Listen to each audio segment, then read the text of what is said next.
était déjà trop tard quand je l'ai vu que j'avais basculé, quoi. À force d'en prendre tous les week-ends, c'est vraiment un jour en allant au boulot un lundi matin que je me suis levé, que j'en avais pas, que là j'ai vu que je pouvais pas travailler sans, quoi. Ça m'a détruit totalement. La porte! Ouvre! Vas-y! Qu'est-ce qu'il y a? On va te chercher à boire. En pétard, je te tire dessus. On te filoche, on te voit rentrer en 106 et sortir en Mercedes. Pour un mec qui est RMiste qui travaille depuis un mois, ça correspond pas à ton train de vie.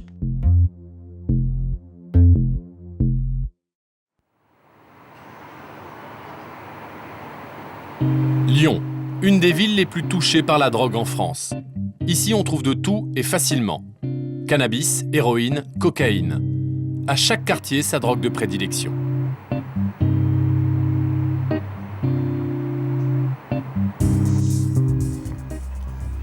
Nous sommes à la Duchère, l'une des plus grandes cités de Lyon. C'est ici que le trafic de cannabis est le plus important. Pour lutter contre l'un des réseaux les plus actifs de cette cité, la brigade des stupéfiants prépare une opération de grande envergure. Le lieutenant responsable de l'unité explique à son équipe et aux policiers en tenue les modalités de l'opération. Objectif premier, interpeller un dealer que la brigade des stupéfiants file depuis plusieurs jours. C'est toujours pareil, de la même façon, ils planquent dans les allées, les clients arrivent, ils ont le contact, ils vont dans l'allée, ils montent au premier étage ou entre sol et après ils serrent là entre les deux et le client redescend. Pour leur sécurité, les visages des membres de la brigade sont volontairement masqués. Les policiers se rendent dans la cité. Mais avant d'interpeller le trafiquant, ils ont besoin des témoignages de ses clients. C'est la première étape de l'opération. Intercepter celles et ceux qui viennent s'approvisionner en cannabis. Les policiers ont choisi de ne pas intervenir directement dans la cité. Allez, ça marche.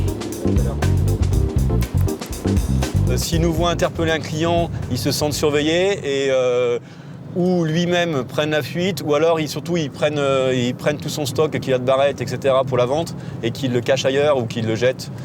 Ils s'en débarrassent et c'est vrai qu'on a moins d'éléments de preuve entre guillemets si on n'a pas le produit. Un homme de la brigade est déjà en planque devant le lieu du trafic. Il attend l'arrivée du dealer pour signaler les transactions et décrire aux policiers postés tout autour de la cité le profil des clients.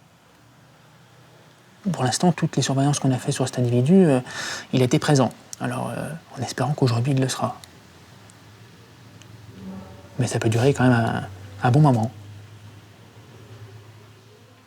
Lève-la, voilà, tac, c'est lui. Attends, alors est-ce que c'est lui? Ouais, c'est lui. Ouais, attends, hein. Ouais, c'est lui capuché, c'est lui. Le jeune homme qui est en face, c'est notre objectif, donc là, il attend le client, hein, tranquillement.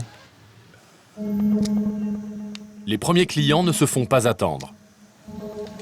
Ouais, à tous, ils sont près de l'entrée, ça va ressortir un peu dans les points de départ, hein, quand ça ressort. Les policiers choisissent alors d'intervenir en flagrant délit.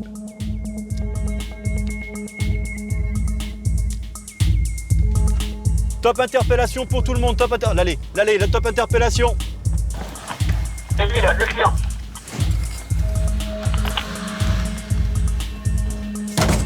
Bouge pas, lâche pas, voilà, tu bouges pas et tu te couches, couche-toi, voilà, tu bouges plus, c'est bon, tu bouges plus, toi tu bouges plus. Objectif interpellé. Allez, mets-toi debout, voilà. Ok, enlève ta capuche. Ok, vous rapprochez les chiens. Le chien, c'est celui de la brigade cynophile. À peine arrivé, il repère une odeur de stupéfiant dans la poubelle de l'entrée de l'immeuble. Et voici ce que les policiers retrouvent. Plusieurs barrettes de hashish emballées dans du film plastique. Bon, en garde à vue aujourd'hui à compter 17h35. Pour trafic de stupes. Bon, je d'accord. Du coup, monsieur. Mais pour les policiers, pas question de se contenter de 3 barrettes de hashish. Ils vont donc faire une perquisition dans son appartement. À l'intérieur, vivent la mère et la sœur du jeune homme. Après avoir fouillé plusieurs pièces avec le chien, les policiers retrouvent le stock de hashish dans un endroit plutôt insolite. C'est quoi? c'est quoi ça? Ouais, ben prends-le. C'est dans le congélateur familial qu'il touche le gros lot. Un bloc énorme et de nombreuses barrettes. Attends, pour le chien. Hop. Le shit, en général, ça se conserve pas dans le frigo. Hein? D'accord? Donc le shit, il l'a pas conservé dans le frigo, ça veut dire que c'est elle qui l'a mis dans le frigo. Elle, c'est la mère du dealer. Serait-elle complice? Son fils veut la dédouaner. Tu conserves ton shit au congèle, toi? C'est tout moi, je cache tout, c'est tout moi qui ai caché, ça savait même pas ma famille. Disons que tu le fais, c'est de l'arnaque que tu vends là. Même pas. C'est du shit surgelé. Ma mère elle reste là, c'est moi qui l'ai mis. Mais oui, ta mère, est-ce que je t'ai dit que je l'allais ramener, ta mère? Les policiers retrouvent également une liste de comptes et de l'argent liquide. Le dealer, qui n'a aucun revenu officiel, devra s'en justifier. 8, 9, 10. Oh, c'est tout à toi? C'est tout l'argent du business? Les policiers saisissent les pièces à conviction, puis ils quittent la cité rapidement pour éviter les débordements. Avant d'auditionner le dealer, la brigade va entendre ses clients pour prouver le trafic de stupéfiants grâce à leurs témoignages. Et pour certains, il est difficile d'avouer. 3 grammes. Quand et où est-ce que tu as acheté le cannabis? Place du Pont. La place du Pont? Ah, tu l'as pas acheté à la place du Pont, tu l'as acheté justement à l'allée du 420 ou 420 là. Tu me prends pas pour un idiot là? Non. Tu connais un gars qui s'appelle à la Duchère? Non. Là, je connais pas ça. Non. Toujours. Non plus, non. Pour obtenir ses aveux, la technique des policiers est de lui mettre la pression en changeant d'interrogateur. On l'a vu. C'est pas des policiers, ils ont vu que tu as fait ça. C'est nous, on a vu. On t'a vu acheter cette barrette. Depuis combien de temps tu vas là-bas? Allez, dis-moi, rapide, allez, on termine là. Allez, oui. Depuis combien de temps? Allez, c'est combien de temps que tu vas là-bas? Je te jure, c'est 3 fois. La première fois que tu l'as connu, c'était quand? Ça fait un mois. Tu savais qu'il y avait un bon plan là-bas dans installé à la Duchère. Voilà. On t'a dit qu'il y a un mec qui fait du shit là-bas, vas-y. Hein, c'est du bon shit, tu payes 20 €. Tiens, je vais te représenter 9 photos. C'est qui? Le numéro 4. Donc c'est lui à qui t'achètes régulièrement ton shit depuis un mois. 3 fois tu lui achètes une barrette. D'accord. Mais pour d'autres clients, l'audition est presque une partie de rigolade. Voilà, je lui ai demandé s'il y avait de quoi se rassasier, et puis il m'a dit oui, rejoins-moi dans le... Je rentre dans l'allée, il me donne une barrette, je lui donne 20 €, et puis voilà, je rentre chez moi. Donc on va peser le produit. Donc la balance affiche un poids de 4,5 grammes. Oui, c'est bien servi quand même. Mais je pensais pas qu'il y en avait autant, quoi. C'est peut-être pour fidéliser la clientèle. Ou... Voilà, exactement. Un geste commercial, quoi. Au total, la police entend 6 clients. Ils finissent tous par reconnaître avoir acheté au dealer de la cité.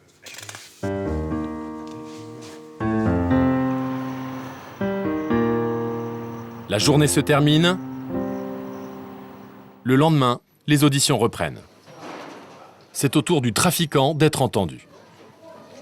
Je vais tout vous expliquer et ça va être fini direct. Voilà, donc Non, pour le mais moment, quand je laisse-moi d'abord faire J'ai mon vendu jour. de la drogue, j'ai pas d'argent, c'est fini, stop. Voilà. Voilà, Eh bien, on va le mettre. voilà.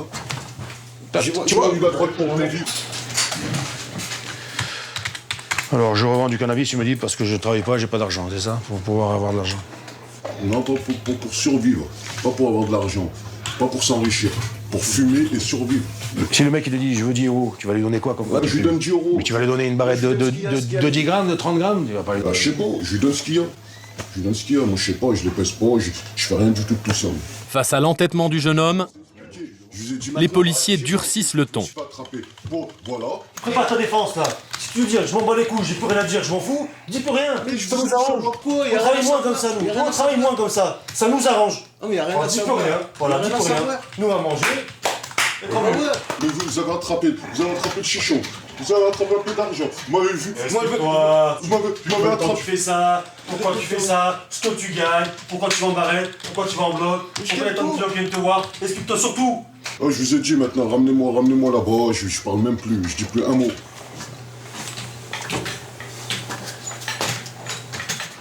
Les policiers n'en tireront rien de plus. Quelques heures plus tard, nouvelle audition du dealer. Va-t-il continuer à protéger son réseau? T'as pas voulu 300 grammes? J'ai vendu 300 grammes. Non, c'est pas vrai. Alors regardez, vous avez trouvé de l'argent chez moi. Un dealer, c'est quoi un C'est dealer? fini. Un dealer, c'est quoi un dealer? Un dealer, vous avez trouvé des grosses sommes d'argent chez lui, il a des belles voitures, il a des beaux habits. Moi, j'ai pas tout ça, moi. J'ai rien de tout ça. C'est un gros dealer. J'ai rien de tout ça, moi. Pas de belles voitures, pas de vêtements de marque. Pourtant, le jeune homme est bel et bien un dealer. La quantité de hashish retrouvée chez lui le prouve. Ça, c'est un paquet de 500 grammes. Et c'est 5 plaquettes de 100 grammes. Et ça, c'est une plaquette donc, qui faisait 94 tout à l'heure, ou 97. Donc en fait, ça se superpose et on se rend bien compte que c'est exactement le même conditionnement. Hein. Donc ça vient du même lot. Les barrettes découpées démontrent que le jeune homme revend du hashish. En tout, 713 grammes ont été retrouvés chez lui. Dans ton business d'usage-revente de cannabis, de barrettes de cannabis. Oui, je suis tout seul. Hein. Il n'y a personne qui t'aide, qui fait le chouf ou quoi que ce soit. Comme tu sais comment c'est, il y a toujours un Je peu suis tout haut. seul. Soit disant, si vous me surveillez, vous aurez bien vu. Oui, mais nous, on a vu, justement. Les films pris lors des surveillances de la police démontrent que le dealer travaille avec une équipe. À commencer par le guetteur, qu'on appelle le chouf. Il est lui aussi auditionné, mais là, les preuves matérielles manquent. Et le jeune homme le sait. Pourquoi, quand il y a un client qui arrive, tu serres la main au client, après, il part dans le hall, il fait ce qu'il a à faire, et toi, pendant ce temps, qu'est-ce que tu fais? Tu te positionnes vers l'arrêt de bus, tu mates, tu guettes, tu regardes, d'accord? Et après, quand le client y repart, boum, tu reprends ta position initiale et tu surveilles plus. Parce qu'il n'y a plus rien à surveiller. Non, j'espère pas à surveiller, parce qu'il est en train de parler. Pour de vrai, j'ai rien à voir, vous me faites une salade, là. Ma mère, vous me faites une salade, j'ai rien à voir dans tout ça, j'ai rien à voir dans tout ça, j'ai rien à voir. Allez, je fais le chou, démontez-moi, j'ai rien à voir. Donc là, au moins, Mohamed. Vous mentez pas, mais vous êtes trompé de personne, je sais pas. Je pense qu'on t'a assez vu pour pouvoir t'identifier. Hein, on te connaît assez. Quand je t'ai vu tout de suite, je vous l'aurais dit, je fais pas le chou. J'aurais assumé, j'aurais chou. Quand je t'ai dit des preuves, j'aurais dit oui tout de suite, mais je sais que je fais pas chou, je sais que j'ai rien à voir, je vous l'aurais dit, j'aurais assumé. J'aurais dit oui, je fais le chou, et s'il vous plaît, tout à l'heure, je fais une petite peine et tout. Là, je fais pas, mais je le fais pas. C'est vous qui avez surveillé? Oui, c'est moi qui La vie de ma mère, vous avez mal fait votre travail, je suis désolé de vous dire, vous avez très mal fait votre travail. J'ai très bien fait mon travail. La vie de ma mère, il a très mal fait. Je te demande pas. Malgré la pression des policiers, il ne lâche rien. Regardez-moi, regardez, vous saurez que j'ai rien. Même on va dire, c'est bon, il me dit, ouais, c'est vrai, je vends du shit, ça me dire à quoi, je vends pas. Mais je dis pas que tu vends du shit. Je veux pas de ta gueule. On n'a jamais dit que tu vends Je du dis shit. pas que tu vends du shit. Je te dis qu'on t'a vu. On t'a vu faire le Je fais pas le gay, je fais rien du tout. Dans son entourage, le trafiquant a aussi besoin de ce que l'on appelle une nourrice. C'est celui qui garde l'argent du trafic. Les policiers l'ont également interpellé, ils vont l'interroger. On te voit 5 minutes avant ton interpellation arriver, lui serrer la main, repartir, te mettre à 10 mètres de lui. Au moment où on te contrôle, tu as quand même 700 € en billets de vin, qui correspond au prix d'une barrette à 20 €, à 3 grammes. Étrange en effet, une barrette coûte 20 €. Le jeune homme a 35 billets de 20 € au moment de son arrestation. Personne donne 700 €. Vous pouvez te donner 700 € l'histoire de le mettre à l'abri, l'histoire de faire la nourrice, l'histoire de garder l'argent pour éviter s'il se plaît. Eh ben j'en sais rien moi. T'es droit comme la loi, t'es réglo, t'es correct, t'as aucune raison de te faire contrôler. Si tu te fais contrôler, les contrôles se passent bien. Quel est l'intérêt pour un policier de venir chez toi voir si t'as de l'argent? Rien, aucun, donc t'es tranquille. Finalement, donc il sait à qui donner l'argent. C'est jamais quelqu'un de connu, une nourrice, justement, c'est quelqu'un qui est dans le système. Franchement, je vois de moi à vous, je vous assure qu'il y a une forte erreur. Et ça me touche, franchement, j'ai aucun moyen de le prouver. De votre côté, c'est dur aussi. La seule chose qui pourrait éclaircir la chose, c'est que votre collègue il dise effectivement je me suis trompé, je sais pas, parce que je suis sûr à 200% que je n'ai rien donné. C'est malheureux de voir que la justice, ça peut... Pas la justice, mais ça peut se tromper comme ça, franchement, c'est touchant. La nourrice comme le chouf observe la loi du silence. Du côté du trafiquant, les policiers tentent de lui faire prendre conscience de la gravité de ses actes. Tu reconnais pas, le magistrat, il va te dérouiller. C'est la 4e fois que je vais en prison. Ça t'a pas servi de leçon, putain de toi? Hein? Ça t'a pas servi de leçon? Qu'est-ce que tu comptes faire? Ça te fait plaisir de passer ta vie. Qu'est-ce que je m'en fous, elle est gâchée. Parce que tu réagis comme... 30 ans, c'est fini. Parce que tu réagis comme ça, elle est gâchée. C'est toi qui l'as dit gâchée. Elle est gâchée, ma vie, maintenant. Le jeune homme est déféré au palais de justice de Lyon en comparution immédiate. Il est condamné à 3 ans de prison ferme et 1 an de mise à l'épreuve. Pour Hervé, le chef de la brigade, cette condamnation est justifiée. La peine peut sembler un peu sévère. Bon, ça s'explique par deux choses. La première, c'est qu'il était en récidive. Donc c'est vrai que maintenant, avec les peines planchées, systématiquement, c'est 4 ans. Après, modulable en 2 ans ferme, 2 ans avec sursis ou selon les circonstances, le passé de l'individu. Là, sur le dossier, en plus, ce qu'on avait, c'est qu'on avait quand même beaucoup de surveillance et de clients qui venaient quotidiennement et qui, en fait, étayaient vraiment le dossier. C'est-à-dire qu'on arrivait à cibler entre 8 et 10 transactions sur une après-midi, ce qui est assez énorme, ce qui fait un peu supermarché quasiment, quoi, en fait, hein. Malgré l'ampleur de ce trafic, de leur côté, les acolytes du dealer, le Chouf et la nourrice, n'ont rien avoué. Ils ont été libérés par manque de preuves. Si le trafic de hashish est bien implanté à Lyon, avec la crise, de nombreux consommateurs s'improvisent cultivateurs de cannabis. Aujourd'hui, 1 joint fumé sur 9 en France provient d'une production illégale de particuliers. D'après l'Observatoire français des drogues et des toxicomanies, environ 30 tonnes d'herbe sont produites chaque année dans l'Hexagone. Grâce à une dénonciation, la brigade vient d'être informée qu'un homme fait pousser de l'herbe illégalement dans son appartement. Les policiers se rendent à son domicile pour vérifier. Sur la route, le brigadier Steve nous explique pourquoi la culture de cannabis se développe ces dernières années. Économiquement, c'est vrai que c'est quand même plus intéressant de faire pousser ses propres pieds, ça coûte beaucoup moins cher. C'est un gros investissement de départ, mais très vite rentabilisé par... si on a une bonne dizaine de plants et qu'on fait des boutures, des graines, etc., on peut avoir 2, 3, 4 cultures par an. Donc c'est assez intéressant et de plus, c'est au niveau de la qualité que c'est très intéressant parce qu'on est à peu près sûr d'avoir du bon produit qui n'est pas coupé avec tout ce qu'on peut trouver dans la résine de cannabis en fait.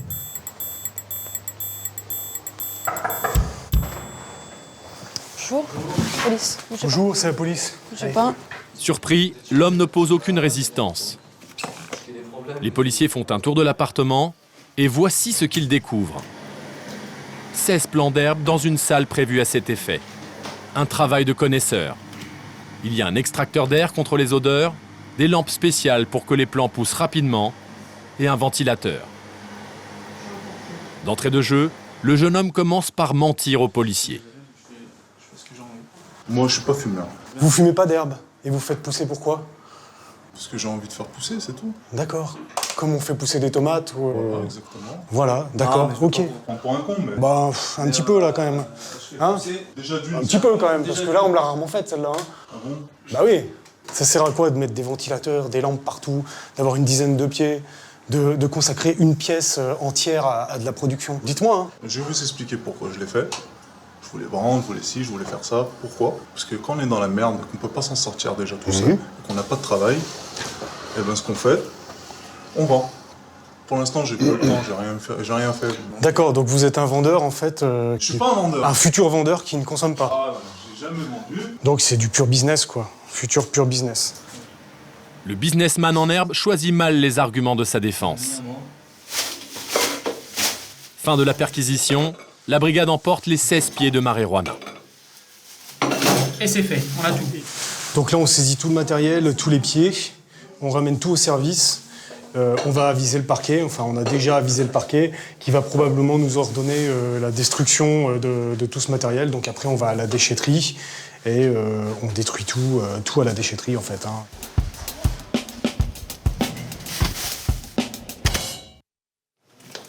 Retour au commissariat pour l'audition du cultivateur maison. Au cours de l'interrogatoire, il change sa version. Il est soudainement devenu consommateur de cannabis. Tu comptais t'en faire un revenu d'appoint, quoi. Voilà. C'était pas mon but au début. Au début, c'était d'y fumer par mes propres moyens, parce que voilà, ça était mon herbe. Moi, je sais d'où elle venait. Après, un petit revenu, mais surtout pour fumer moi-même. Voilà, exactement. Ma propre herbe oui. est moins chère. moins cher. On voit de plus en plus des personnes qui cultivent chez elles. Alors ça peut être de 2 ou 3 pieds exclusivement pour leur consommation personnelle, à une dizaine de pieds comme lui, donc on voit les deux, consommation personnelle plus un petit revenu d'appoint. Des ventes à droite à gauche. Et effectivement, l'année dernière, cette année, en début d'année, on a fait une affaire avec environ 400-450 pieds, où là, c'était vraiment de l'industriel, de la consommation personnelle aussi, mais vraiment destiné à la revente. Tu relis bien ton audition, et tu signes ici et ici, s'il te plaît. Ce jeune homme sera jugé au tribunal correctionnel de Lyon dans quelques temps pour acquisition, détention et usage de stupéfiants. Dans son cas, comme dans celui d'autres cultivateurs maison, trouver le matériel pour faire pousser du cannabis est devenu un jeu d'enfant. C'est facile parce qu'on trouve quand même sur Internet énormément de sites, dans les magasins qui ont pignon sur rue, où on achète tout le matériel, avec les gérants des magasins qui vous expliquent, qui savent très bien que vous ne faites pas pousser des tomates ou des géraniums. Ils vous expliquent exactement comment faire, quelle variété, la culture en terre, etc. Pour le vérifier, nous nous sommes rendus dans une de ces boutiques de Lyon. Nous filmons en caméra cachée.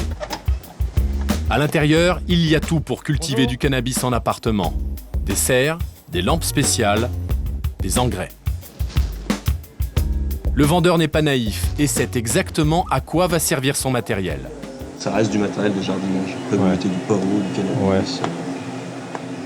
Vous avez des retours des clients justement qui font pousser du cannabis, qui vous disent que ça marche bien? Oh bah, il n'y a pas de doute, c'est comme des tomates à mon avis, c'est pareil. Après, on se dit très bien de ce que vous faites. Donc, non, mais moi je on parle de feuilles, on parle de fleurs, on parle de fruits, mais ça nous suffit après. Ouais, d'accord. On peut parler, mais après on n'ira pas trop s'ébruiter là-dessus. Alors, quel est le profil type de l'acheteur? D'après le vendeur, il n'y en a pas. On a des directeurs de banque, on a de tout. Ça touche tous les milieux, de toute façon. Et qui parle ou qui reste très discret, j'imagine? Oui, bah bien sûr, voilà, qui reste très discret, en général. Quand on est directeur de banque, mieux vaut cultiver chez soi que d'acheter dans la rue, avec les risques que cela comporte.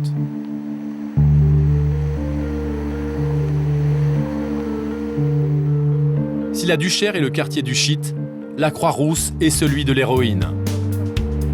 La brigade des stupes suit de près un dealer qui se fait de moins en moins discret. Quand tu rentres dans l'immeuble, t'as le premier escalier qui donne chez lui, d'accord, et après t'as une cour intérieure, avec au fond un deuxième escalier. Donc, Par contre, de l'autre côté, je sais pas ce qu'il y a. Ouais. Et quand tu es dans le premier immeuble, dans cette partie commune là, c'est une porte. Les membres de la brigade des stupéfiants ont entendu dire que ce trafiquant voyait tous les jours de nombreux clients. Ils se préparent donc à intervenir sur le lieu du trafic. Là, on va faire une surveillance aux alentours d'un appartement, donc, qui se trouve dans le centre-ville de Lyon, où on a une personne qui consomme de l'héroïne, mais qui en vend pas mal, donc à des clients directement à son domicile. Le dealer a très probablement reçu du produit en quantité qui nous intéresse, c'est-à-dire plusieurs centaines de grammes. Les policiers se positionnent dans le quartier, tout près de l'appartement du dealer. Là, à côté, là.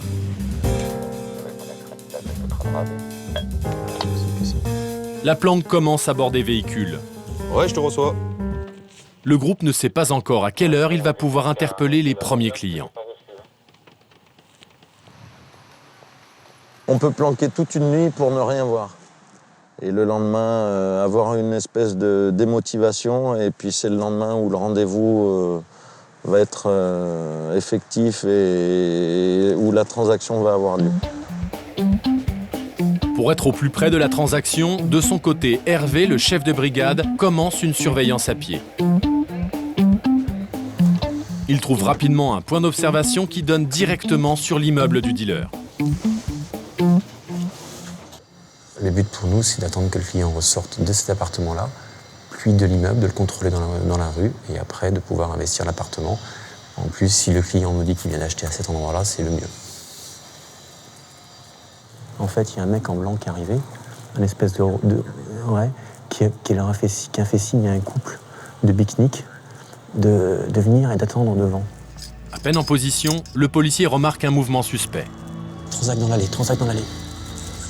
Ouais, transac dans l'allée. Annonce à Abdel. Abdel, transac dans l'allée avec 2 cradingues et un mec au blanc, bas noir. L'un des clients est déjà connu des services de police. Ça sort. Attends. Ça sort. Ça passe côté grande côte. Là-bas. Ouais, reçu.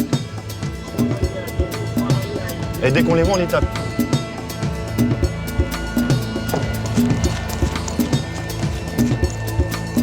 Bonjour. C'est la police. Vous m'avez fait flipper. Non, mais non. Pour ne pas se faire repérer, les policiers contrôlent le jeune homme et sa copine dans l'entrée d'un immeuble. T'as quelque chose sur toi T'es au shit toi maintenant? Bah non, je suis pas qu'au shit. Je suis en obligation de soins, mais c'est vraiment pour du shit. De toute façon, on a rien tous les deux. Mais la fouille ne donne rien, du coup, il les laisse repartir. Au même moment, à quelques rues de là, une autre équipe de la brigade interpelle d'autres clients du dealer. On a 1,5 grammes d'héroïne. Un d'entre eux confirme la version des policiers.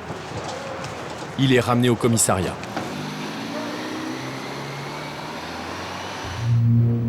La brigade s'apprête maintenant à faire une descente dans l'appartement du dealer. Quand tu rentres dans la cour intérieure, c'est bien la deuxième porte à droite. On pète direct et on rentre direct. Allez.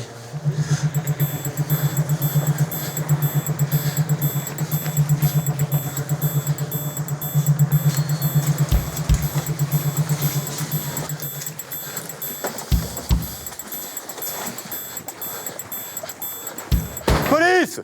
La porte! Ouvre! Vas-y! Relais!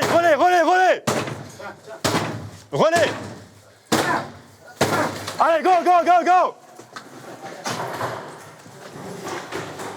Bouge pas! Viens ici, couche-toi, par terre! Ton nom, c'est quoi ton nom? Bouge pas! Objectif, c'est bon! C'est bon, maîtrisé. On fait toutes les pièces. Ok. C'est bon en haut, sécurisé en haut, c'est bon en haut. Vous êtes en garde à vue. Je vais vous expliquer. Il est 14h55 pour trafic de stupéfiants. Est-ce qu'il y a du premier stupéfiant ici ou pas? Dites-moi tout de suite. Moi, y a rien. Je vais faire passer un chien. Non, mais faites de passer, moi j'ai rien du tout, monsieur. Ouais. Moi je vois rien du tout, moi. L'homme se trouvait dans les toilettes au moment de l'interpellation. A-t-il jeté sa drogue? Un policier cherche des traces d'héroïne, mais il ne trouve rien.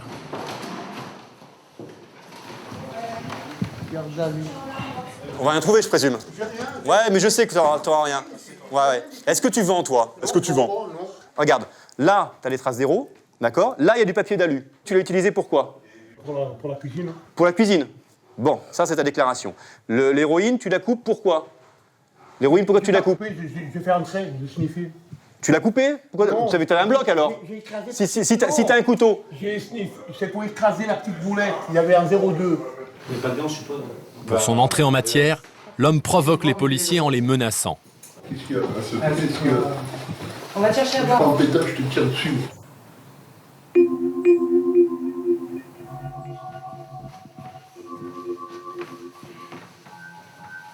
Il y a du monde qui est venu cet après-midi autrement? Ou hier, ou avant-hier, ou avant-hier? On vient de voir des amis qui viennent passer un petit moment, regarder un DVD. Oui, d'accord, mais alors, ton DVD, tes films, ils sont rapides. Fumer un petit joint ensemble. Ouais, mais tes films, ils sont rapides. Non, mais on ramène les produits, ils partent. Ouais. Mais ça, c'est pas tout le monde qui te ramène du produit, t'es d'accord avec moi?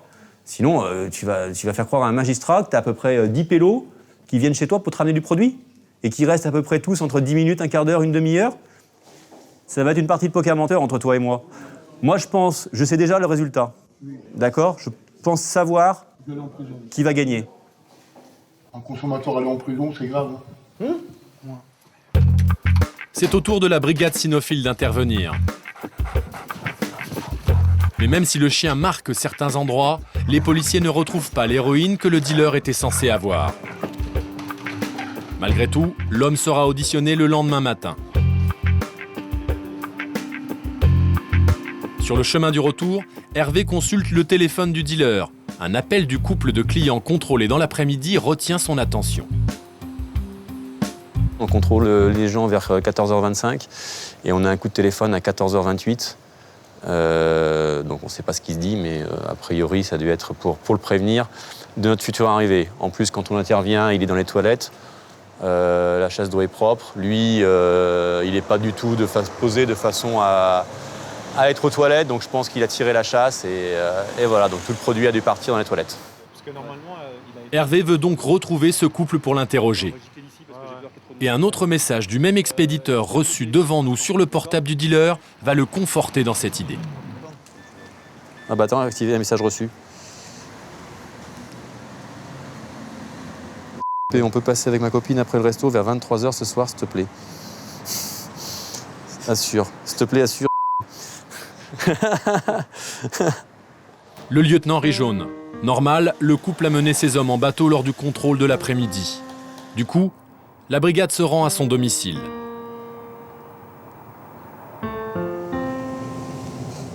Au bout d'une demi-heure, le couple sort enfin de l'immeuble. Vous venez là, s'il vous plaît, mademoiselle? Venez avec moi. Ça va bien se passer. Laissez-moi fumer maintenant. Ça sera au service, ça sera au service. Ça sera au service, ça sera au service. Allez, tu laisses. Vous me dites d'avance, je vais en garde à vous ou pas? Il y a des chances. Il est 22h, les policiers rentrent au commissariat pour auditionner le couple de clients. Ils veulent d'abord savoir qui du jeune homme ou de la jeune femme achète directement aux trafiquants. C'est la première fois que je voyais ce gars, j'en ai jamais entendu parler. Tu ne connais pas, ça peut être... Ah, je le connais pas, vraiment pas. Je connais rien de ce gars. C'est donc son petit ami qui achète l'héroïne, le prod, comme disent les policiers. Qu'est-ce qu'il y avait le prod sur lui? Ah là là. Ah non, mais c'est pour savoir. Elle est en garde à vue ou pas? Pas pour l'instant. Ah. Alors? Bah c'est moi. Ouais, c'était où? Comme d'hab? C'est... ouais, enfin bref. Pour s'en sortir face aux policiers, le jeune homme va enfoncer le dealer. Il a toujours été dedans. Tout le temps. Il a été dedans. Non mais c'est un bricoleur, enfin un bricoleur. Voilà. Un bricoleur qui vend quand même apparemment Hier, il me disait je vends 1 kilo par mois. Donc plus de 25 et de 50 grammes par jour. C'est pas un mec qui vend 1 kilo par jour, mais bon voilà. Mais... il débite quand même. Ouais, il débite apparemment, ouais. Pas grand chose, mais 25-50 par jour, après ça va vite. Hein. Le jeune homme confirme que le trafiquant interpellé dans l'après-midi est bel et bien son revendeur. C'est un témoignage à charge contre lui. Il est minuit, les auditions se terminent.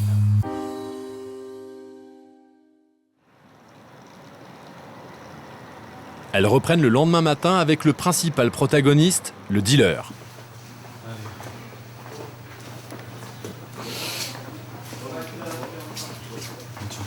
Dès la première audition, le mis en cause tente de se faire passer pour une victime. Je suis pas un dealer, moi. Je suis un joueur, il faut enculer tous. Et toi, j'ai Barrez tous.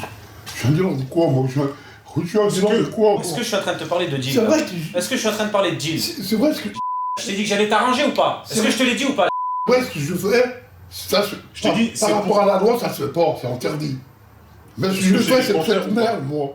Mais c'est ce que je t'ai dit ou pas? Je t'ai dit, je vais te faire passer pour un usager revendeur. Quelqu'un qui se dépanne. Quelques minutes plus tard, le ton change quand il croise le regard d'un client qui vient d'arriver pour témoigner contre lui. Je comprends.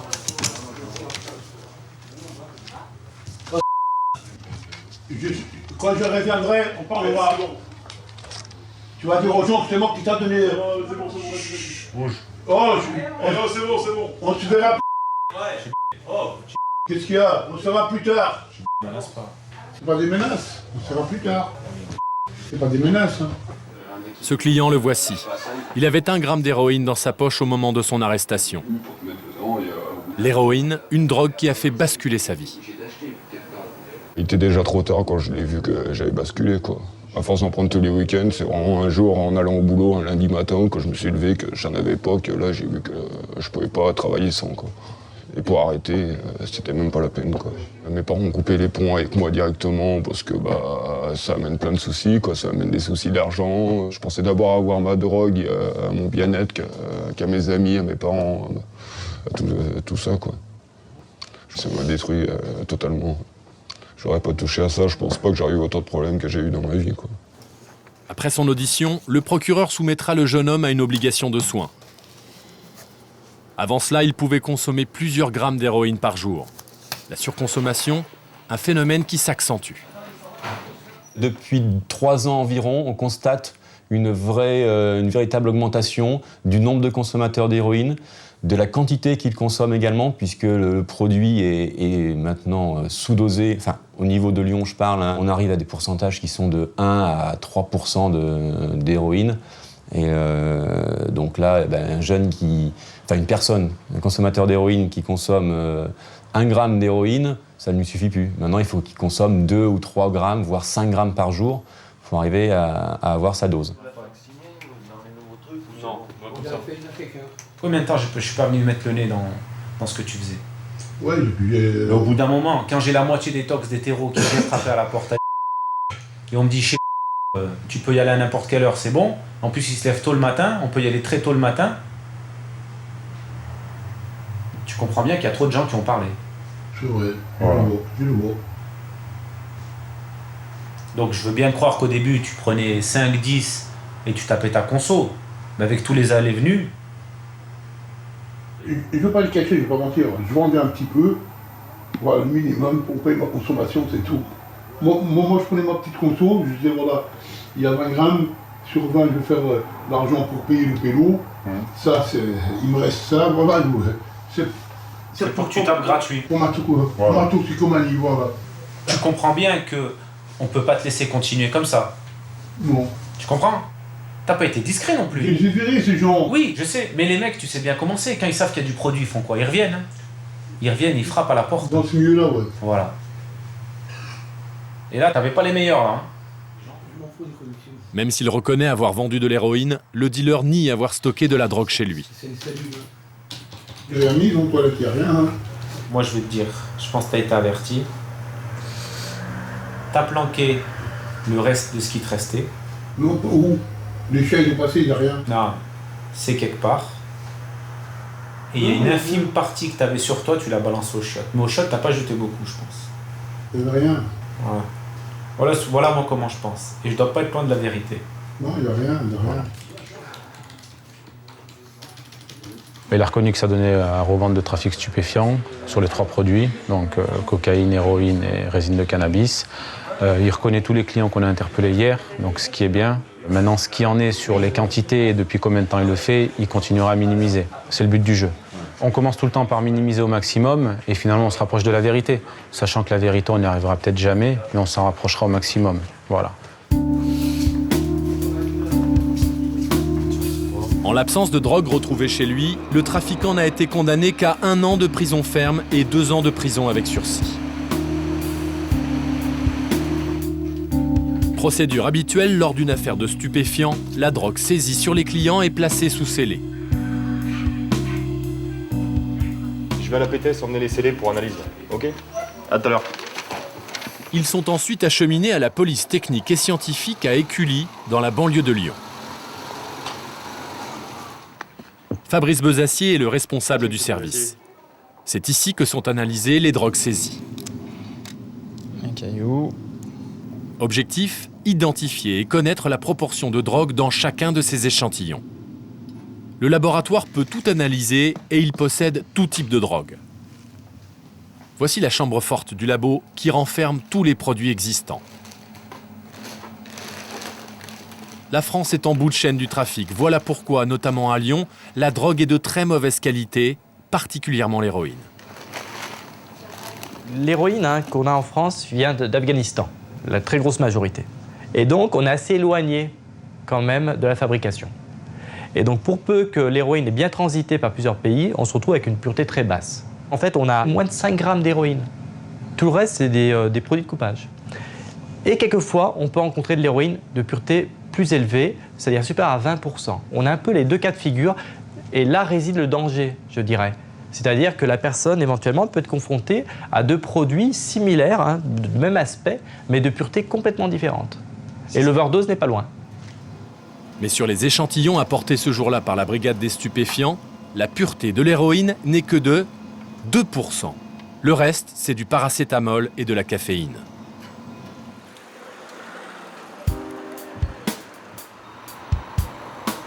Si les trafics de hashish et d'héroïne se font essentiellement la journée, la revente de cocaïne se déroule la nuit. La brigade des stupéfiants s'intéresse à un dealer qui, depuis plusieurs mois, approvisionne les boîtes de nuit de la ville. L'homme est sur écoute téléphonique depuis plusieurs jours.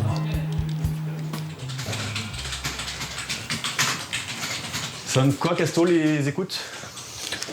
Ouais, comme d'hab, pas mal de rendez-vous. Mais il reste très discret sur ses déplacements et sur les noms de ses clients, comme en témoigne cet enregistrement.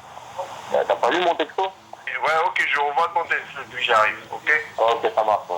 Les écoutes téléphoniques, c'est une aide à l'enquête. Comme l'exemple qui est actuellement en cours, c'est un individu qui bouge beaucoup, notamment la nuit. Donc ça nous permet d'avoir une facilité pour le suivre, qui est plus importante, savoir les lieux de rendez-vous, etc. C'est une aide à l'enquête. Maintenant, tout le monde sait qu'ils ne vont jamais parler de produits, jamais parler d'argent au téléphone. Ils savent qu'ils peuvent être sur écoute à tout moment. Donc maintenant, c'est plus comme avant où ils parlaient beaucoup plus. Maintenant, ça reste vraiment des rendez-vous, des lieux de rendez-vous uniquement. Justement, grâce à une communication enregistrée la veille, les policiers savent que ce soir-là, l'homme doit livrer de la cocaïne à certains de ses clients. Alors la brigade va le prendre en filature dès la sortie de son emploi officiel. Une opération indispensable car il est difficile de pister ce dealer par le biais de ses clients. Comme il est très très méfiant envers les personnes, puis qu'il sait très bien que dans le trafic de stupéfiants, dans la majorité des cas, ce sont les clients qui enfoncent le trafiquant. Il voudrait faire le moins de personnes possible. Donc en gros, il aura, disons, 5 clients qui ensuite, ces 5 clients effectueront des commandes groupées pour d'autres personnes. Donc ça permettrait pour lui donc, de voir le moins de personnes possible et d'avoir plus confiance avec ce peu de clients qu'il connaît très très bien. Voilà, c'est reçu, je suis en train de faire mouvement, je suis à 50 mètres. L'homme sort de son travail. Il a 3 voitures et une moto de police à ses trousses. Il est au volant de cette petite voiture rouge. Ouais, à 100 mètres devant moi, à 100 mètres devant moi. Vitesse approximative, fil de gauche. Fil de droite, il vient de se rabattre, Fil de droite, hein. Le trafiquant rentre chez lui. Mais il ressort quelques minutes plus tard, cette fois-ci au volant d'une voiture grise, une berline de luxe. La filature reprend alors jusqu'au bar où l'homme a rendez-vous. Les policiers en sont convaincus, il est venu ici pour revendre de la cocaïne. Ils procèdent à son arrestation. Le jeune homme se laisse interpeller en douceur par les policiers qui fouillent tous les occupants du bar, un à un. Et voici ce qu'ils trouvent sur le comptoir. Là, au moment où on entrait dans le bar, on a découvert ça sur la caisse. L'individu nous a vu rentrer, et le client, et s'est débarrassé de 2 bonbonnes qui semblaient être de la cocaïne qu'il a abandonnées pour éviter de se faire prendre avec. Le dealer est emmené par la police. Sa voiture est saisie et ce n'est que le début de ses ennuis. La brigade se rend à son domicile pour une perquisition. Bonsoir, c'est la police, est-ce qu'il y a quelqu'un? Je vous ai dit, il n'y a personne.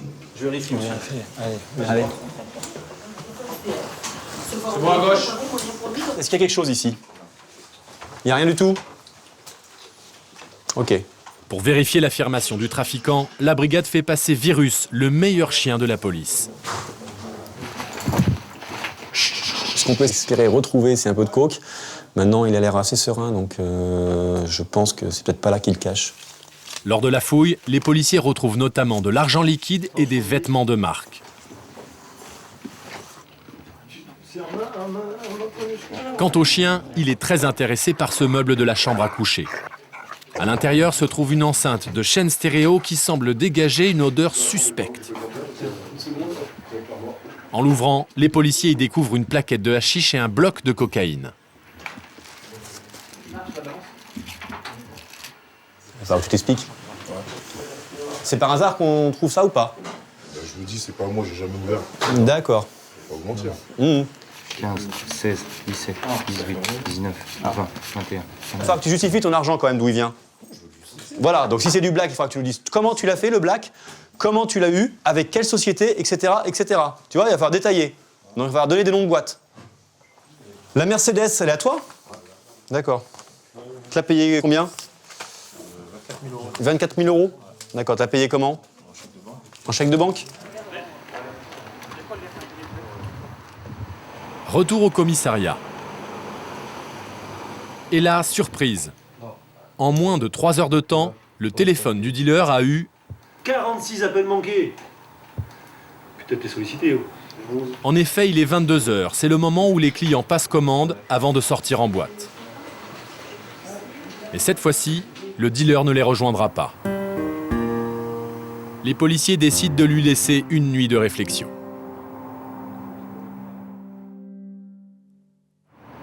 Comme dans toutes les affaires de stupéfiants, le témoignage des clients est essentiel. 3 membres de la brigade se rendent au domicile d'une jeune femme identifiée comme acheteuse de cocaïne. Merci bien. Bonjour madame, c'est le service de police. Il est 9h, vous êtes en garde à vue, d'accord? Je vais vous expliquer, Une intervention qui désespère la mère de la jeune femme. Calmez-vous madame, elle a tué... Attendez.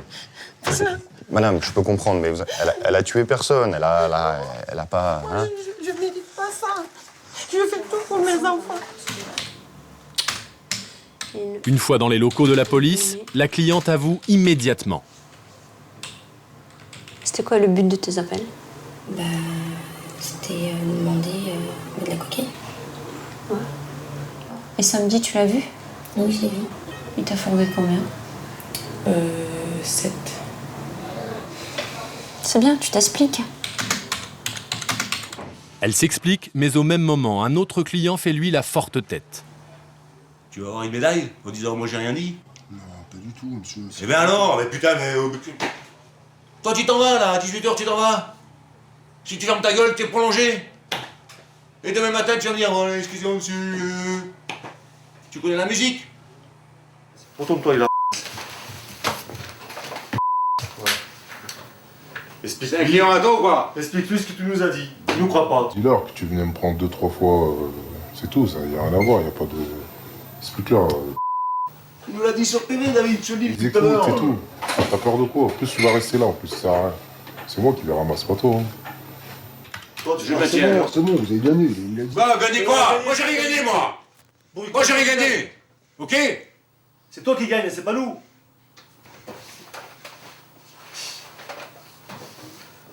On va jouer quoi là? Tu me dis quoi? Ah oui. Je reviens sur ma présente déclaration. Je reviens sur la présente déclaration. Oui, je t'écoute. Effectivement, j'ai acheté 1 gramme Ouais, de cocaïne. 1 gramme, un demi-gramme. Les clients ont reconnu les faits, les auditions du trafiquant peuvent donc commencer. Tu es seul à vivre dans cet appartement. On fait passer un chien stup, il marque sur une enceinte, et à l'intérieur on trouve ça. Comment t'expliques ce fait-là? J'avais laissé mon pote chez moi. Je suis revenu et après il m'a dit ouais j'ai camouflé un truc chez toi mais je le reviendrai dans 2-3 jours. Entre temps après il a oublié, moi aussi j'ai zappé. Entre temps comme je vous expliquais tout à l'heure il est parti au bled. Ce serait donc de la faute d'un ami à lui. Donc car il voulait. Les policiers reviennent maintenant sur l'élément probant de l'enrichissement du dealer. On te filoche, on le voit rentrer en 106 et sortir en Mercedes. Oh, on se dit, oh, il est bizarre quand même. Logiquement, je serais vraiment le mec qui est dedans. Je m'amuserais pas à me montrer. Ah bah si. J'ai rien à me Ah, cacher. mais, là, non mais c'est la voiture du week-end. Écoute, moi je suis flic. Ouais. Hein, tu passes dans le commissariat, tu me vois sortir avec une voiture comme ça, tu penses quoi de moi? Peut-être que t'es un corrompu. Voilà, mais après, c'est une grosse voiture. Oui, voilà. Pour un mec qui est RMiste, qui travaille depuis 1 mois, ça correspond pas à ton train de vie. Et les policiers ont des preuves irréfutables sur le trafic du jeune homme. Un vrai dealer qui dit n'être qu'un simple intermédiaire. Combien? 30? Pardon? Le gramme, tu l'avais à combien? Tu touchais à combien? À 30? Ouais, il le mettait. Moi, je gagnais 10 euros. 10-15 euros sur le gramme? Voilà. Quel intérêt? Gagner 15 euros. Je rends des services en même temps. Et comment tu rends service sur 6 mois à 10 personnes, 15 personnes différentes? Bah après, voilà, ils se sont parlé. Tu vois, du service, ça part. Le mec, il m'a dit, bah, tiens, tu prends 10-15 euros dessus. J'ai pris des risques gratuits. C'est ce que tu nous dis. Non, vous me croyez pas. Si, je te crois. Mais moi, je pense que tu fourguais plus quand même.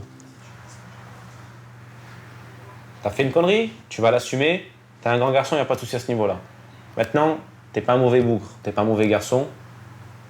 Il y a bien pire que toi, et il y a bien plus intéressant pour nous. C'est tout.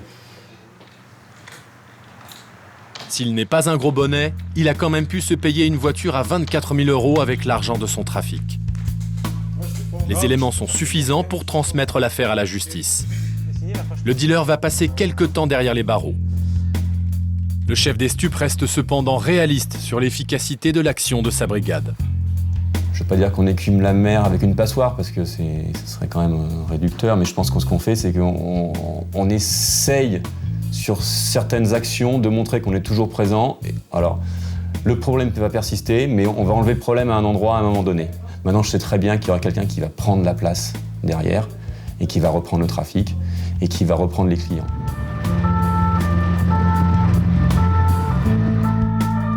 Le remplaçant de notre dealer aura tout le temps de fidéliser sa clientèle. En effet, jugé en comparution immédiate, le jeune homme qui se livrait à un trafic de cocaïne dans le milieu de la nuit est condamné à 4 ans de prison, dont 2 ans ferme.